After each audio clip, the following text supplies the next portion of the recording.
Lucas capítulo 14, versos de 15 ao 24, a parábola da grande ceia. Ora, ouvindo tais palavras, um dos que estavam com ele à mesa disse-lhe: Bem-aventurado aquele que comer pão do reino de Deus. Ele, porém, respondeu: Certo homem deu uma grande ceia e convidou muitos. À hora da ceia, enviou o seu servo para avisar aos convidados: Vinde, porque tudo está preparado. Não obstante, todos a uma começaram a escusar-se. Disse o primeiro: Comprei um campo e preciso ir vê-lo. Rogo-te que me tenhas por escusado. Outro disse: Comprei 5 juntas de bois e vou experimentá-las. Rogo-te que me tenhas por escusado. E outro disse: Casei-me e por isso não posso ir. Voltando o servo, tudo contou ao seu senhor. Então, irado, o dono da casa disse ao seu servo: Sai depressa para as ruas e becos da cidade e traze para aqui os pobres, os aleijados, os cegos e os coxos. Depois lhe disse o servo: Senhor, feito está como mandaste, e ainda há lugar. Respondeu-lhe o Senhor: Sai pelos caminhos e atalhos e obriga a todos a entrar, para que fique cheia a minha casa. Porque vos declaro que nenhum daqueles homens que foram convidados provará a minha ceia. Pai, em nome de Jesus, queremos, diante desta palavra, dar honras e glórias ao teu nome. Te louvar, Senhor, pela tua graça, pela tua bondade, pela tua misericórdia, por essa maneira, Senhor, tão preciosa que o Senhor tem de procurar aqueles que estão pelos becos das ruas, aqueles que estão jogados, aqueles que são esquecidos, que estão abandonados, para fazer parte do teu reino. Ó Deus, mas nós lamentamos também por aqueles que muitas vezes têm a oportunidade, recebem o convite, têm a graça e eles rejeitam, porque eles perdem a riqueza celestial, eles perdem a grandeza da tua glória. Meu Deus, nós queremos te pedir, Senhor, que o teu Espírito Santo esteja nos abençoando como igreja, para que nós possamos estar sempre prontos a te servir, sempre prontos, ó Deus, a cumprirmos o teu chamado, o teu mandado nas nossas vidas, a aceitarmos os teus convites com alegria, para que sejamos abençoados. E nós pedimos que a cada dia o seu Espírito Santo continue operando nesta cidade e chamando um por um, de fé em fé, em Cristo Jesus, aqueles que o Espírito Santo tem a chamar, através das nossas vidas, através, ó Deus, do louvor, da pregação, dos hinos, das mensagens que são publicadas nas redes sociais, das diversas formas como o teu Espírito Santo tem de visitar, de operar e trabalhar na vida das pessoas. Esse é o meu pedido, Senhor, por esta obra, que esta casa ela possa receber muitos convidados do Senhor, convidados que vão vir como convidados, mas ficarão como filhos que serão acolhidos pelo Senhor nesta obra, em nome de Jesus. Amém. Então podem se sentar, irmãos. Hoje nós vamos falar a respeito do tema serviço, né? Vamos falar a respeito do convite de Deus para servirmos ao Senhor. Esse texto, há um bom tempo, Deus trabalha no meu coração, me dá uma mensagem para trazer para a igreja. E hoje, eu perguntando ao Senhor, Deus me tocava que eu pudesse falar essa palavra hoje. Esse texto, ele fala sobre serviço, né? Servir a Deus. O chamado para a salvação, ele inclui o chamado para servir. Mas esse texto, ele mostra o caso de algumas pessoas que foram chamadas para servir e que lá na frente elas vão perder uma grande bênção na vida delas, porque elas não estavam dispostas a servir a Deus. E aí eu me lembro de uma vez, né, que eu vi alguém dizer que a pessoa, quando essas pessoas aqui, elas não estavam dispostas a servir a Deus, porque elas estavam tão concentradas nas suas vidas pessoais, particulares, que elas achavam que elas não tinham tempo para Deus. E eu vi uma vez um pregador dizendo que quando nós não temos tempo para Deus, nós não temos tempo para nada mais no mundo. Porque todo o nosso tempo que nós dedicarmos a outras coisas, ele não vai ser suficiente, ele não vai dar certo, ele não vai ser um tempo bem aproveitado para a gente ter sucesso naquelas coisas, porque a gente está tirando o tempo de servir a Deus em primeiro lugar e está fazendo nesse caso com Deus, né? E aí quando a gente vai para o trabalho sozinho, a Bíblia diz que se o Senhor edificar a casa é edificada, mas se Ele não edificar a casa, em vão trabalham aqueles que a edificam. Olha só o que acontece.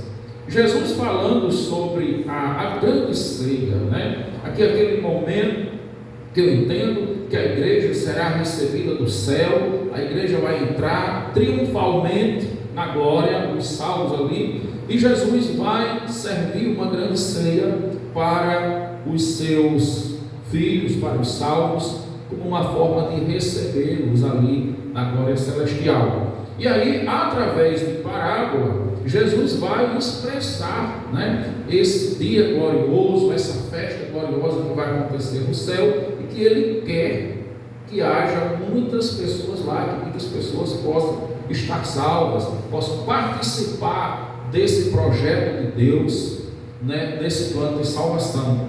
E aí ele vai, no versículo 15 diz que alguém chegou para Jesus, né, e falou assim: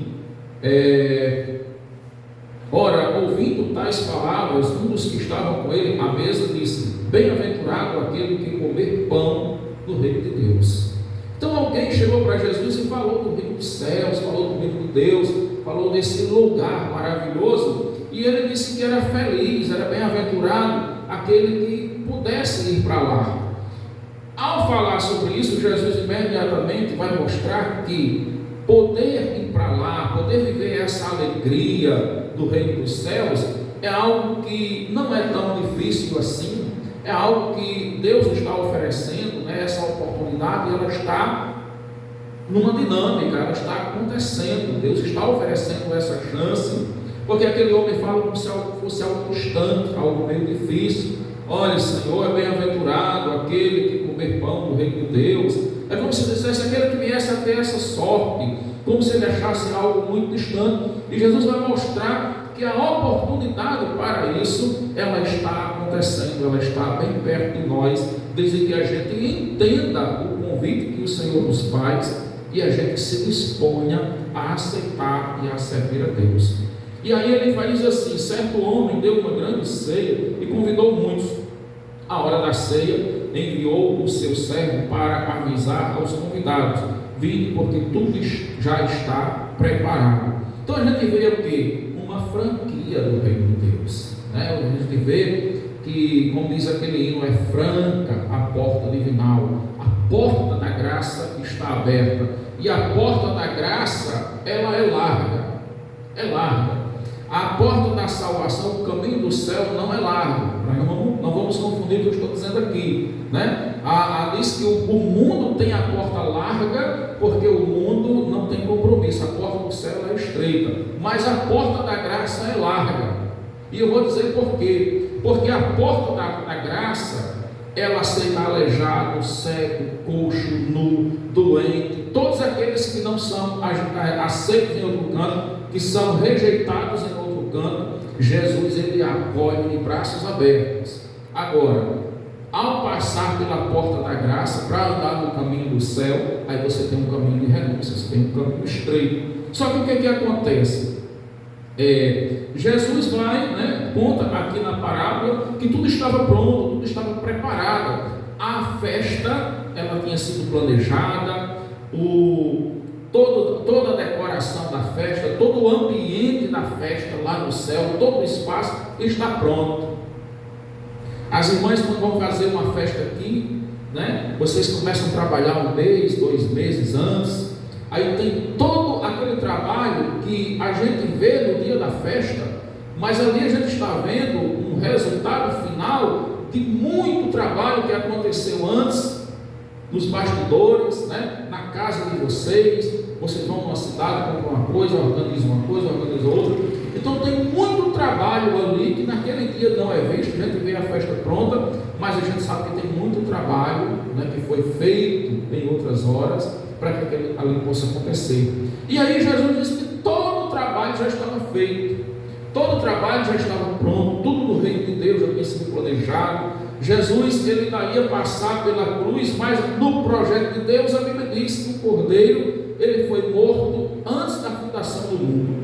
Então tudo estava certo para se cumprir, e Jesus está tudo pronto, só falta chegar o dia, só falta chegar a hora, só faltam chegarem os convidados.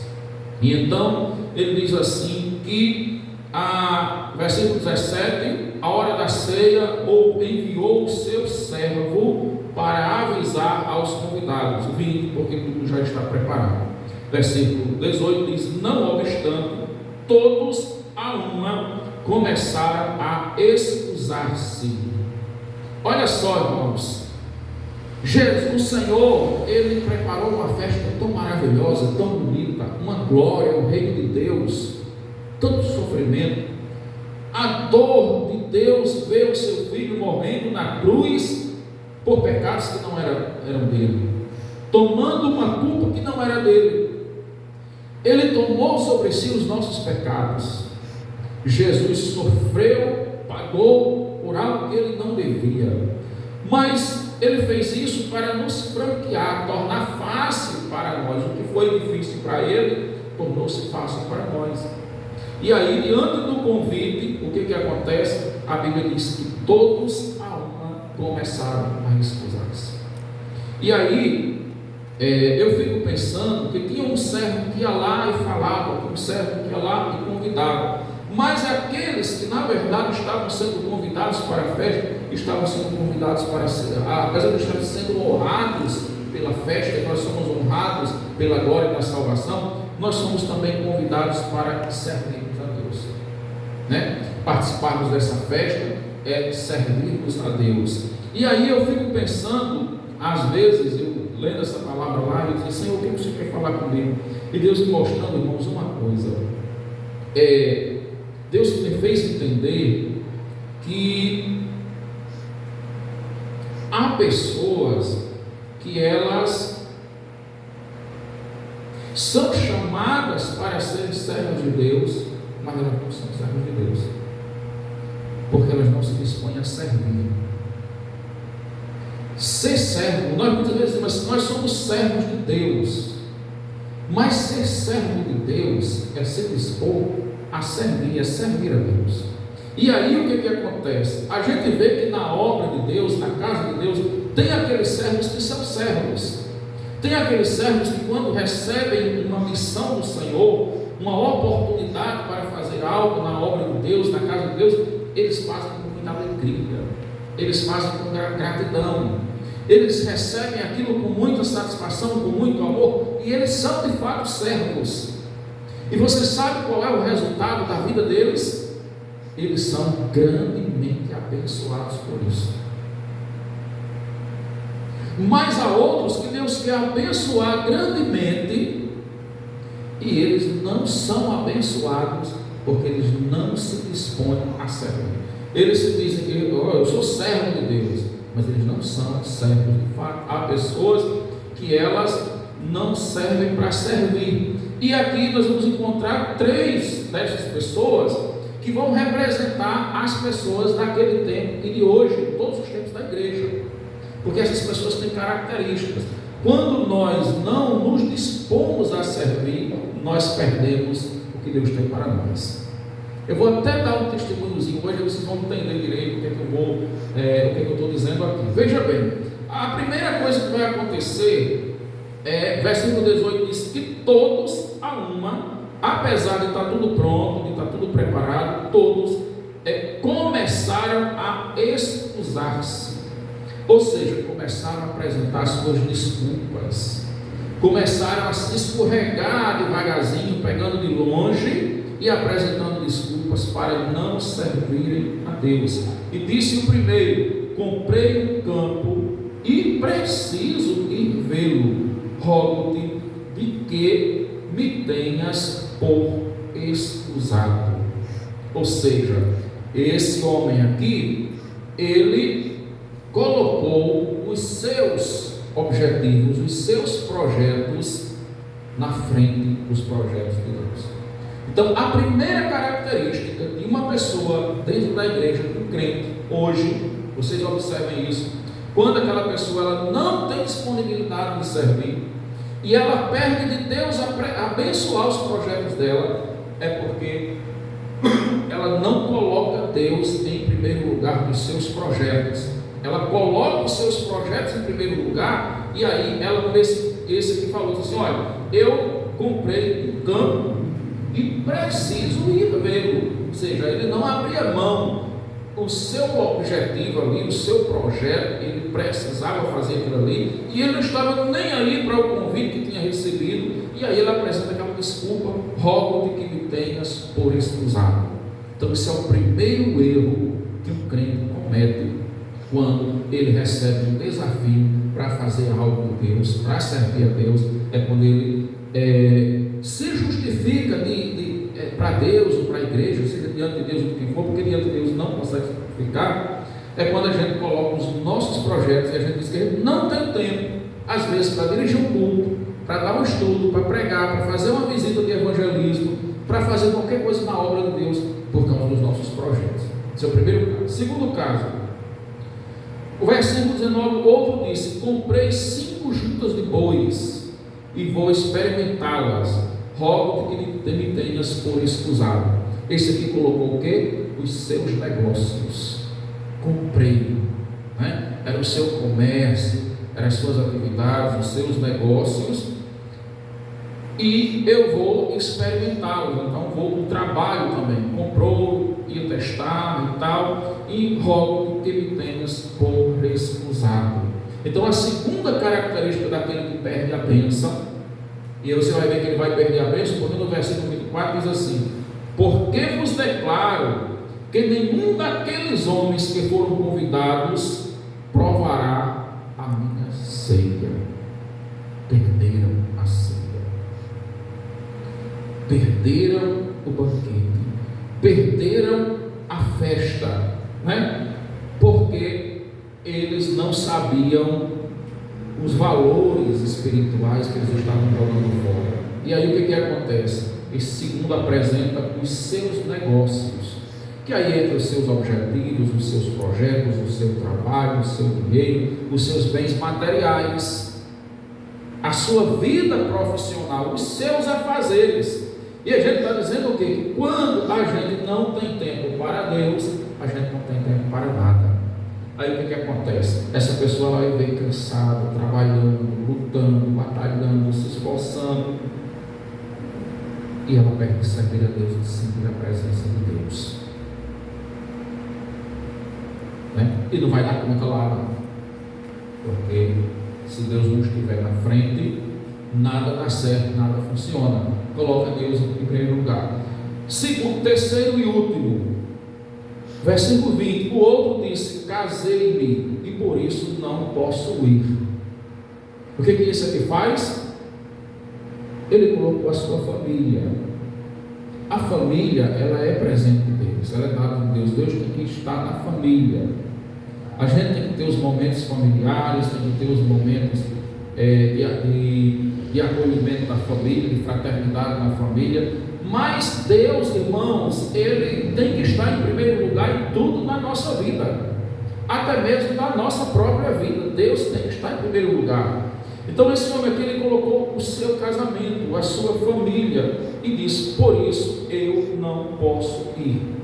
O que acontece? Quando ele apresentou aqui as suas justificativas, Deus também não foi insistir. Tá bom. Versículo 21 diz assim: voltando o servo, tudo contou ao seu senhor. Então irado, o dono da casa disse ao seu servo: sai depressa para as ruas e becos da cidade e traze para aqui os pobres, os aleijados, os cegos e os coxos. Então ele passou a bênção para outros. A Bíblia diz, tem um versículo que eu lembrei quando eu estava estudando esse texto, Jesus diz assim: muitos virão naquele dia, do Oriente e do Ocidente, do Norte e do Sul, e tomarão posse à mesa, se assentarão à mesa e participarão da festa do banquete do reino de Deus, ao passo que os filhos do reino ficarão de fora. Quem eram os filhos do reino que ele estava dizendo? O povo de Israel, o povo judeu, que Jesus veio para eles em primeiro lugar, privilegiou eles, como diz lá em João capítulo 1, versículo 11, ele diz assim: veio para o que era seu, mas os seus não o receberam, mas a todos quantos o receberam, deu-lhes o poder de serem feitos filhos de Deus, versículo 12, a saber, aos que creem no seu nome. Então, enquanto que eles, com toda uma história ali, conheciam o Deus de Abraão, a história da Bíblia, dos milagres, de um Deus poderoso que operava no meio deles, eles tinham todo esse conhecimento, eles desprezaram Jesus e o seu reino. Outros que muitas vezes eram pagãos, de terras estranhas, que não conheciam a história da verdade, quando viram Jesus, creram na sua palavra, se converteram e se tornaram filhos. Aqui ele está falando de pessoas que foram honradas, que receberam um convite, e essas pessoas desprezaram.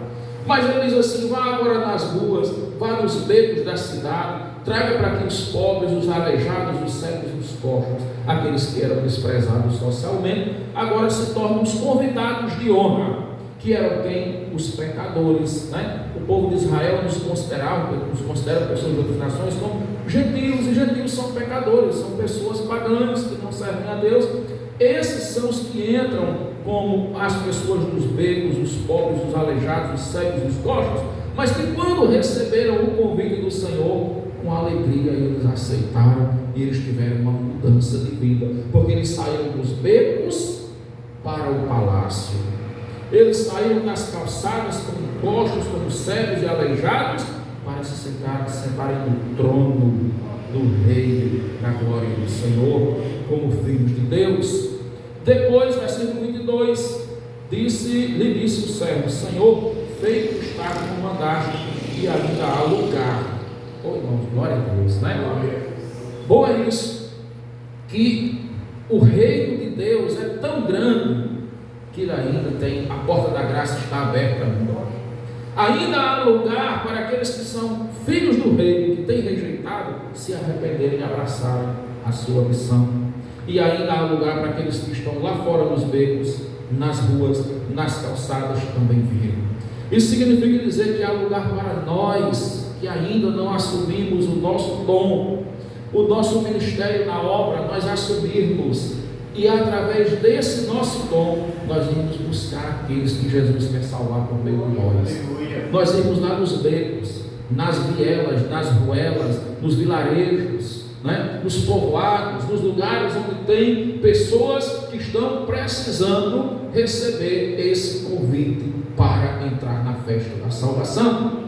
Amém? Nós estamos entendendo isso? Aí o servo lá, né? O servo todas as vezes obedeceu. O servo fazia isso com alegria, né? E o servo estava sendo grandemente abençoado. Senhor, como ele fez, versículo 23 diz assim: respondeu-lhe o Senhor: sai pelos caminhos e atalhos e abrigos a todo e obriga todos a entrar para que fique cheia a minha casa. Glória a Deus. Porque vos declaro que nenhum daqueles homens que foram convidados provará a minha ceia. Olha, irmão, o Senhor quer a sua casa cheia, mas Ele quer a sua casa cheia de pessoas que queiram servir, de pessoas que queiram adorá-lo, de pessoas que estejam comprometidas. Aqueles que recusam o reino de Deus, eles terão consequência, e a consequência é: eles ficarão de fora. Então, essa hoje é uma palavra que eu queria trazer para vocês e dizer para vocês: nós estamos terminando o ano e novo ano vai chegar aí, e eu tenho certeza que Deus tem algo a colocar diante de vocês para vocês servirem a Deus. Disponham-se que vocês vão ser grandemente abençoados. Eu vejo pessoas, inclusive aqui no nosso meio, que perderam a oportunidade de serem abençoadas porque elas não entenderam esse texto. Mas eu vi pessoas que foram abençoadas porque entenderam esse texto. Eu me lembro, irmãos, esse texto foi muito tempo que Deus trabalha no meu coração para pregar com ele. E aí eu fiquei orando, e uma vez Deus tocou no meu coração para que eu convidasse a irmã Analice para essa função de ficar coordenando a programação da igreja, né? De ficar escalando os irmãos para pregarem, para dirigir, para fazer um trabalho e outro. E quando Deus tocou no meu coração, naquele momento ali, eu olhei assim e eu pensei: Senhor, eu preciso que o Senhor me confirme isso. Eu fiquei orando, porque eu via que a Analice trabalhava em algumas casas, né? Que a Analice tinha uma menina doente, de vez em quando estava indo para o hospital, cuidava da sua casa, tinha algumas dificuldades, seu pai também. E eu pensei: será que a irmã Analice ela vai poder fazer isso? Mas Deus tocava no meu coração para que eu falasse com a Analice. E eu disse: eu vou falar com a Analice. E quando eu disse: mana, eu queria colocar a irmã para ficar à frente dessa parte de organizar a programação. A irmã Analice prontamente aceitou. Será que se a irmã Analice quisesse justificar e dizer assim: pastor, mas eu já tenho tanta luta, pastor, ela não poderia dizer que ela tinha: pastor, eu tenho uma menina que de vez em quando eu vou com ela para o hospital, né? Eu trabalho em 2 casas, eu tenho meu pai, tenho meu esposo, tenho uma família. Eu não poderia ter dito isso. Mas a irmã Analice, ela tinha a boa vontade de servir a Deus, e ela se alegrou com a missão, e ela recebeu e trouxe crescimento espiritual para ela, mas não somente espiritual. Durante esse tempo eu vi, olha, Deus abençoou o irmão Tito no trabalho. É bênção ou não é? Deus abençoou o Paulo no trabalho. Glória a Deus. Deus abençoou a menina com o benefício. Deus abençoou o pai com a aposentadoria. Não ficou ninguém na casa que não fosse abençoado. Então isso é um testemunho, irmãos. É um testemunho. Quer dizer, essa boa vontade que ela teve, apesar dela ter suas dificuldades, mas ela estava ali abraçando para servir a Deus, e sabia que Deus era maior e que Deus ia abençoar. E ela teve essas dificuldades durante esse tempo. Ela foi várias vezes com a menina para o hospital, mas ela estava ali, né? E aí Deus vem tocando no meu coração um projeto, né, que a gente pudesse passar esse tempo com a irmã Analice fazendo essa função, e depois eu voltava a fazer por um tempo, e depois, quando Deus me mostrar, eu vou colocar alguém, mas eu não vou colocar assim, fulano ou ciclano, a não ser quando Deus me mostrar, porque eu sei que quando Deus mostra, a gente vai colocar alguém na direção de Deus. Deus está querendo abençoar aquela pessoa. Esses dias, eu todo dia recebo muito pedido de oração. E aí o ano passado, eu recebi alguns pedidos de oração, eu fiz uma lista, e esses dias eu recebi outros pedidos de oração. E aí quando eu ia orar, eu me lembro que eu estava orando por uma lista de pessoas que disseram assim: pastor, eu quero, ore por mim para que Deus possa me abençoar financeiramente, né? Tá certo, está orando. E quando eu comecei a orar por aquelas pessoas, Deus começou a me inquietar que eu não fizesse aquilo. Aí você vai dizer assim, mas pastor, será que aquilo que é bom para a gente, Deus não quer fazer? Tem coisa, irmão, que a gente pensa que é bom para a gente e não é bom para a gente. Olha só, Deus ele quer abençoar financeiramente as nossas vidas, mas Deus só abençoa financeiramente as nossas vidas quando nós estamos com o lado financeiro do nosso coração convertido a Deus. Se o lado financeiro do nosso coração não estiver convertido a Deus, as bênçãos materiais que vierem para nós, elas não serão bênçãos de Deus, porque elas não vão promover o nosso crescimento espiritual, elas vão fazer mal de alguma forma. E aí vinha aquele pensamento, eu começava a orar por essas pessoas, orar, buscar mesmo na madrugada, e toda vida Deus me inquietava. Eu disse, Senhor, o que está acontecendo? Eu comecei a orar dessa forma, você vai dizer, Deus, o que está havendo? Será que isso é um pensamento meu? Será que é algo meu? Né? Porque eu, do meu coração, eu desejo orar por essas pessoas, como eu oro por todos os demais. Não há nenhum motivo para que eu não ore, mas eu estou entendendo que tem algo espiritual, eu quero que o Senhor me confirme isso. E aí Deus foi e me confirmou. E Deus disse assim para mim, quando eu abri um texto lá, aquele texto diz assim, aquele que for fiel no pouco, sobre o muito te colocarei. E Deus disse, como é que você vai orar para alguém e vai pedir que eu abençoe quem não está sendo fiel, abençoar financeiramente, né? É nesse grupo de oração. Não pode, então, Senhor, eu não posso. A oração ela tem que ser bíblica. E o que é a oração bíblica? Aquela que está de acordo com a Bíblia. Então eu entendi por esse texto, por outros textos que Deus vem falando comigo, que eu não podia pedir, Senhor, abençoe a vida de alguém. Essa pessoa está sendo fiel, você não estava sendo fiel, você não tem fidelidade. Eu me senti impedido de orar. E eu simplesmente não orei mais. Por esse motivo não. Continuava orando por essas pessoas por outros motivos. Para que Deus dê crescimento, para que Deus dê entendimento, para que Deus use, para que Deus abençoe, para que Deus faça essas pessoas entenderem isso. Porque se nós não entendermos, né, como a palavra faz, não se comportar pela palavra, não funciona. Deus não entra. É algo que impede. Por outro lado, a gente vê que aqueles que são fiéis no pouco, Deus mesmo diz, seja fiel no pouco, e sobre o muito eu te colocarei. Então quando você vai orar por uma pessoa dessa, né, esses dias a pessoa diz, pastor, eu estou no meu emprego, o meu emprego está assim, meio como se fosse com os dias contados, né? Eu queria pedir que o Senhor orasse por mim. E eu tenho certeza, meus irmãos, essa pessoa eu tenho certeza, porque já aconteceu isso outra vez, que a pessoa estava com os serviços contados e antes de perder Deus providenciou outro. E a pessoa estava num, foi trabalhar no outro, passou um mês trabalhando no outro, para poder sair dali e continuar no outro. Esse outro agora, a pessoa está sentindo que está chegando no momento final, e a pessoa está um pouco preocupada com isso. Não precisa se preocupar, porque Deus é fiel. Se essa pessoa tem sido fiel, tem sido, sim. Posso testemunhar isso. Deus é fiel.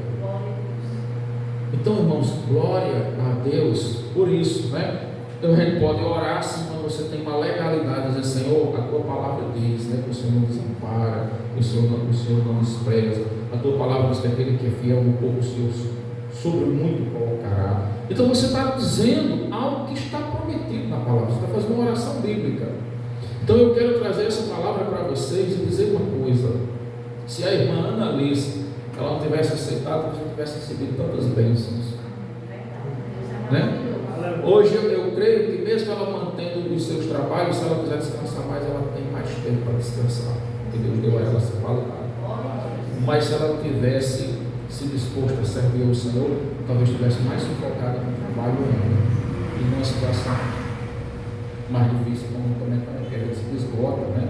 Então assim, irmãos, servir ao Senhor é Deus que controla tudo na nossa vida. O tempo que nós tiramos para Deus, nós não perdemos. nós perdemos quando nós jogamos algo para outra coisa e sufocamos o tempo de Deus, ou nem temos, nem aquele tempinho aperreado, nem temos para Deus. A gente sai no prejuízo. Então, siga o exemplo da irmã Ana, né? Ela vai ficar até dezembro, a gente tem que parabenizar a irmã, agradecer muito, né? E a irmã realmente foi um exemplo, tem sido um exemplo, né, em responsabilidade, em amor pela obra de Deus, em zelo pela obra de Deus. E eu peço a vocês todos legais, né, que sigam esse exemplo da irmã. Tem outros irmãos também que servem, né, que ajudam, como a Aldemir, Paulo e todos os demais que pregam, né, que dão estudo, que dirigem o culto, todos os demais, né, os que fazem isso. A gente tem visto uma boa vontade desses irmãos, mas a gente tem outros irmãos novos que Deus quer abençoar, quer incluir vocês também no trabalho de Deus, quer dar a vocês a oportunidade de também fazer. E os demais que já fazem, Deus pode até estar dando a oportunidade de vocês fazerem coisas novas também, né? A irmã Ana, ela não vai ficar até dezembro, não é porque a irmã Ana não está fazendo o trabalho direito, não está sabendo fazer, não está se dedicando. Ao contrário, tem feito o seu trabalho muito bem feito, muito dedicado, né? Sabe fazer o trabalho direitinho, mas é porque isso faz parte, a gente deixa durante um tempo. Aí Deus está tocando no meu coração que agora é o tempo que eu reassumo isso aí. E aí Deus também está tocando no meu coração que depois de um tempo vai ser chamado alguém. Só que hoje eu não sei quem, porque eu vou orar e só vou chamar alguém que Deus me direcionar, eu sinta confirmado que seja aquela pessoa, né? E aí vai ser aquela pessoa por um tempo, depois eu volto de novo, depois vai ser do outro, e assim os irmãos vão tendo oportunidades de servir a Deus. A irmã Ana vai continuar aí nesse trabalho com as crianças e também, eu estava pensando a gente fazer um treinamento com a igreja, e aí vai ser no domingo para toda a igreja, né? Porque isso vai abrir portas para outros também, a gente falar, irmão, sobre aquela apostila, aquele trabalho da psicopedagogia. Aí você ia fazer uma parte daquela apostila e eu ia fazer outra com outro material que eu tenho também, tá certo? Porque a gente vai trabalhar todas as faixas etárias da igreja, aplicar a metodologia, né, da ludopedagogia nos diversos departamentos da igreja. Então, a gente vai planejar isso, e aí no domingo que você for pregar, você pode começar a trazer essa palavra aí, e eu vou escolher um outro domingo para complementar depois, né, trazendo esse outro lado. Na verdade, não é uma complementação como se algo estivesse faltando, é uma segunda fase que mostra o outro lado. Que Deus nos abençoe em nome de Jesus. Hoje é culto de oração. Eu vou passar a palavra para a irmã e a gente vai proceder com o trabalho de oração, orando pelas pessoas que pediram oração nesse dia.